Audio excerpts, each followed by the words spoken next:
Assalamualaikum warahmatullahi wabarakatuh. Waalaikumsalam warahmatullahi wabarakatuh. Ya, gimana kabar kalian semua hari ini? Alhamdulillah, luar biasa. Allahu Akbar. Alhamdulillah. Hari ini ada yang tidak hadir? Hadir semua, alhamdulillah. Sebelum kita belajar hari ini, alangkah baiknya kita berdoa terlebih dahulu. Silahkan Aila untuk memimpin doa. Marilah teman-teman sebelum memulai pelajaran kita berdoa terlebih Rabbal alamin. Kita akan menyanyikan lagu nasional. Lagu nasionalnya adalah Dari Sabang Sampai Merauke.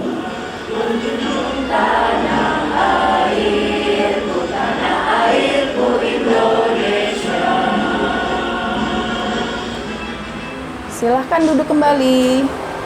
Harapannya adalah kita menghargai jeripayah semua pejuang yang telah memerdekakan negara kita dari Sabang sampai Merauke. Setelah kita menyanyikan lagu nasional, maka ini ada pretest. Tapi sebelum kita mengerjakan pretest, kita akan melihat video motivasi ya. Ya, ini sambil mempersiapkan, sambil juga menyimak.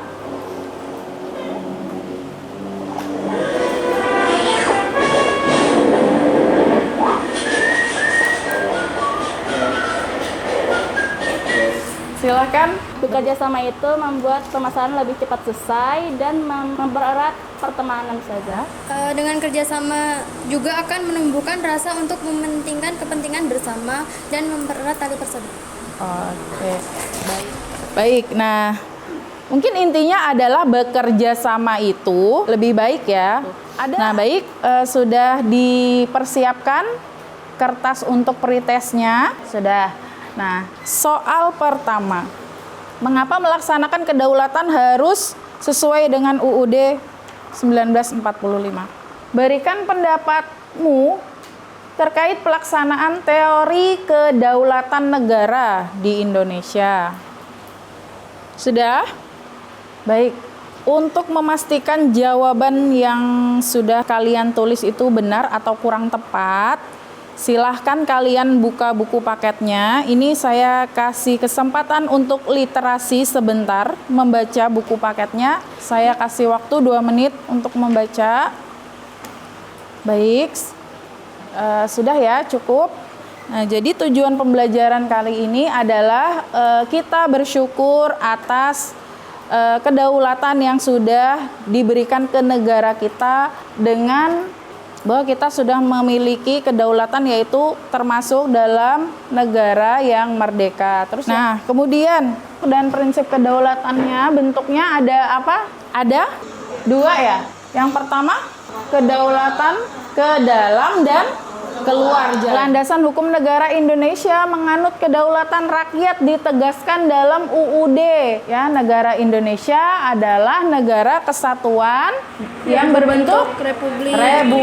Terus yang kedua, Kedaulatan berada di tangan rakyat dan dilaksanakan menurut Undang-Undang Dasar. nah kemudian lanjut lagi. Nah, ini lembaga-lembaga pelaksana kedaulatan. Lembaga-lembaga pelaksana kedaulatan rakyat, yang pertama ini yang tertinggi adalah lembaga MPR, yang kedua baru Presiden. Yang terakhir adalah Komisi Yudisial. Ya, kita lanjutkan ya. Jadi di negara kita ini ada ancaman-ancaman kedaulatannya ya. Nah, ancaman kedaulatan dari dalam maupun luar negeri. Coba yang dari dalam negeri dulu, apa aja ancamannya? Maraknya berbagai kebudayaan dan paham baru dari luar negeri. Dari dalam negeri.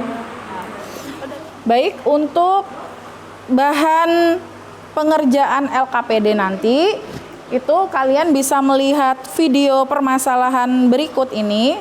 Nanti bisa gabung dengan kelompoknya, tapi kita lihat dulu video tentang ancaman kedaulatan di negara kita. Ya, jadi ini permasalahan kedaulatan yang terjadi di negara kita.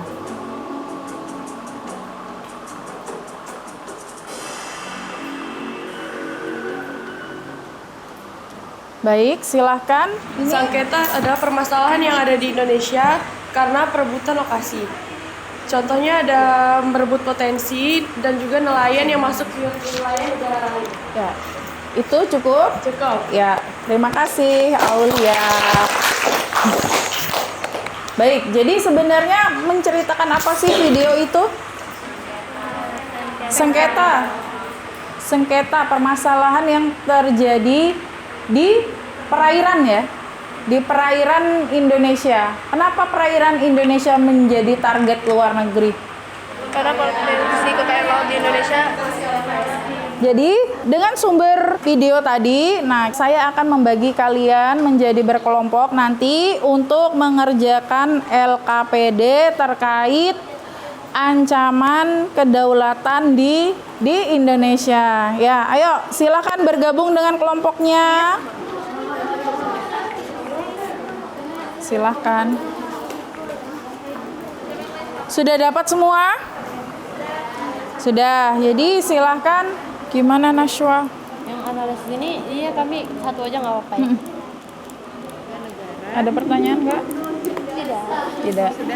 Jadi UUD itu kan emang sudah dibuat dari awal kan? Ya, dari sidang BPU PKI kedua itu kan mereka sudah merancang. Terus udah paham? Terus yang mana yang belum paham lagi?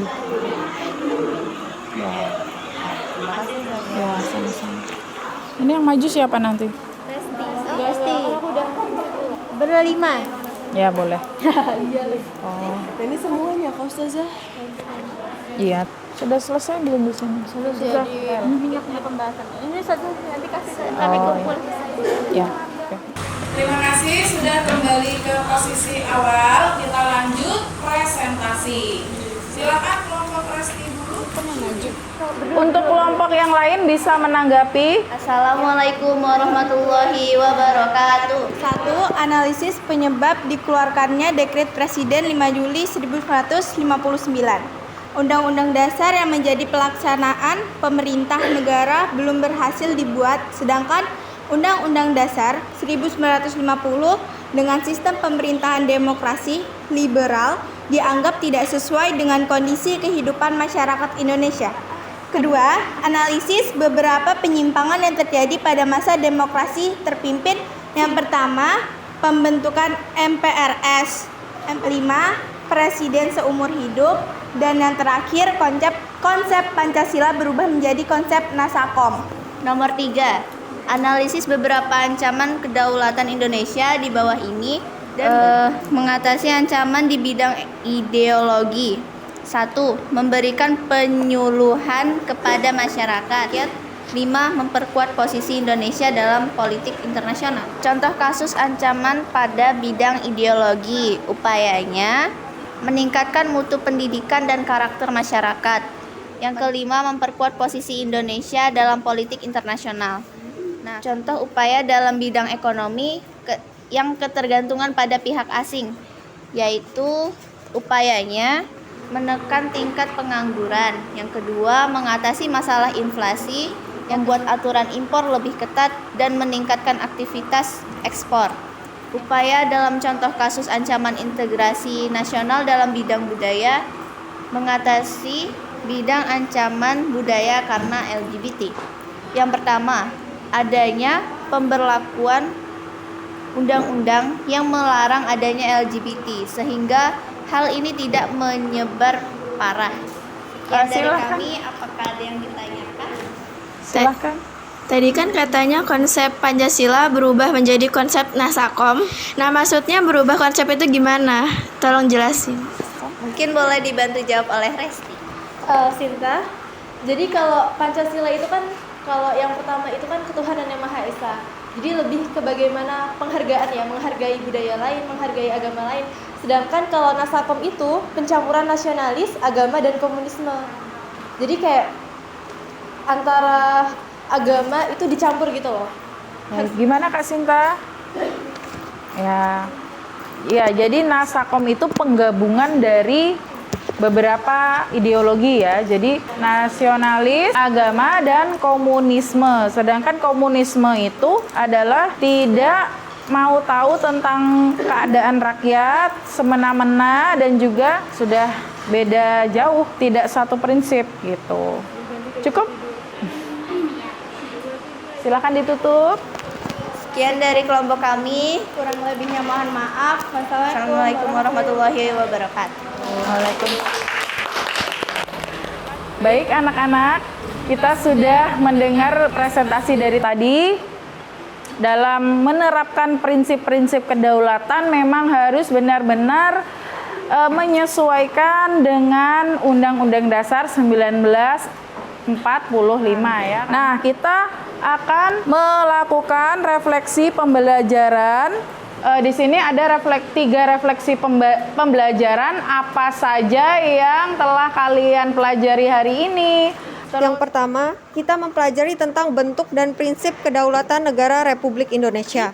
Dan yang keenam, mempelajari cara mengatasi permasalahan di ideologi. Sekian. Terima kasih, Della. Lanjut. Hal menariknya adalah kasus ancaman integrasi nasional dalam bidang budaya yang contohnya itu LGBT. Lalu hal menarik lainnya adalah permasalahan kedaulatan mengenai kasus sengketa Indonesia dalam perebutan wilayah perairan.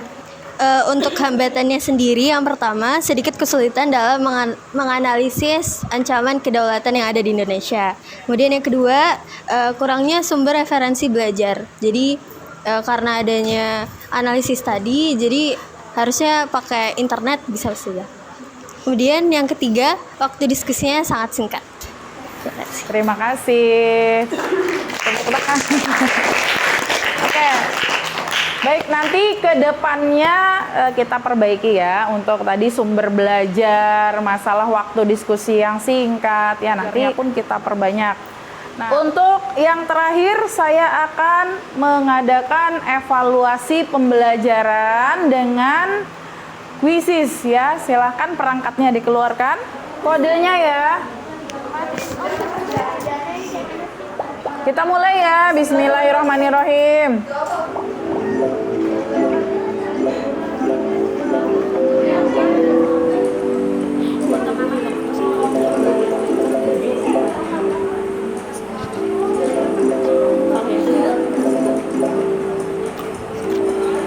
Sudah selesai? Ayo segera.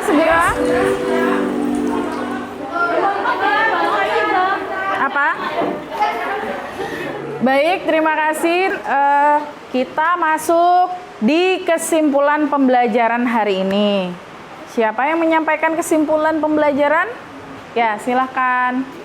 Untuk kesimpulan pembelajaran hari ini itu tentang penyebab dikeluarkannya dekret presiden, penyimpangan-penyimpangan yang terjadi pada masa demokrasi terpimpin, ancaman kedaulatan, demokrasi Pancasila dan demokrasi terpimpin, prinsip-prinsip kedaulatan NKRI, dan lembaga-lembaga pelaksana kedaulatan. Jadi kesimpulan untuk pembelajaran hari ini intinya kedaulatan dari sebuah negara kita ini memang dia itu berdasarkan pada Undang-Undang Dasar agar tidak terjadi penyimpangan ataupun penyelewengan dan bisa mencapai tujuannya. Serta ternyata yang mengancam kedaulatan negara kita ini nggak cuma di bidang politik dan ideologi aja, tapi juga di bidang kebudayaan dan ekonomi dan lain-lain. Ya, terima kasih.